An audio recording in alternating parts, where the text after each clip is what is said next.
Hey guys, welcome back to my blog. কেমন আছো সবাই? আশা করি ভালোই আছো। সবাইকে গুড আফটারনুন। তো আজকে দুপুর থেকে ব্লগটা স্টার্ট করলাম। অনেক দিন পর, প্রায় 1 মাস হলো আমি তোমাদের সাথে ব্লগ শেয়ার করছি না, কিচ্ছু শেয়ার করছি না। তো আজকে থেকে ডেলি ব্লগ দেবো তোমাদের সাথে, কাজে শেয়ার করবো সব কিছু। কথাগুলো উলটপালট হয়ে গেছে কারণ অনেক দিন ধরে কথা বলছি না। যাই হোক, তো চলো কি তোমাদের সাথে শেয়ার করি। একটু আগের ঘটনা তোমাদের সাথে শেয়ার করব।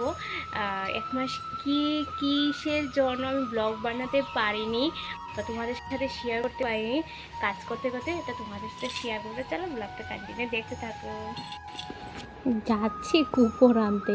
আমাদের ঘরের পিছনে গোবর রাখে, তো সামনে রাখে না, সামনে জায়গা নিয়ে এইটা আরেকজনের জায়গা, এই জায়গাতে গোবরটা রাখি। আর গোবর ধরতে না জাস্ট কেমন কেমন লাগে, জাস্ট ধরতে তো হবে না, গোবর ধরা তো ভালো।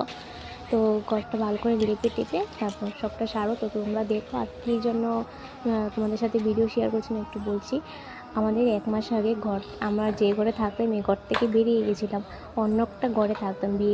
বিয়ের পরে যে ঘরে থাকতাম একটা ছোটো ঘরে, এই ঘরে থাকতাম। তো ওই ঘরে সব জিনিসপত্র ঢোকানোর পর তো বড় ঘরে থাকা হচ্ছে না, আমাদের নিচে ফ্লো করা হচ্ছে, ঠিক আছে। তো ঘরটা পুরোটা কাজ করানো হয়েছিল, তাই আমাদের এই ঘরে থাকা হয়নি এতদিন, প্রায় 1 মাস। আর বাড়িতে কাজ, তারপরে অসুখ পুরো লেগেছিল। আমার ছেলেরও শরীর ভালো ছিল না, তাই আর মন ভালো ছিল না, তাই ভিডিও বানাতে পারিনি আর টাইমও পাইনি, বিশেষ করে টাইম পাইনি, তার ভিডিও বানাতে পারিনি। তো সরি। তো এখান থেকে ডেলি ব্লগ আসবে, ঠিক আছে। সবাই কন্টিনিউ দেখতে থাকো, ডেলি দেখো।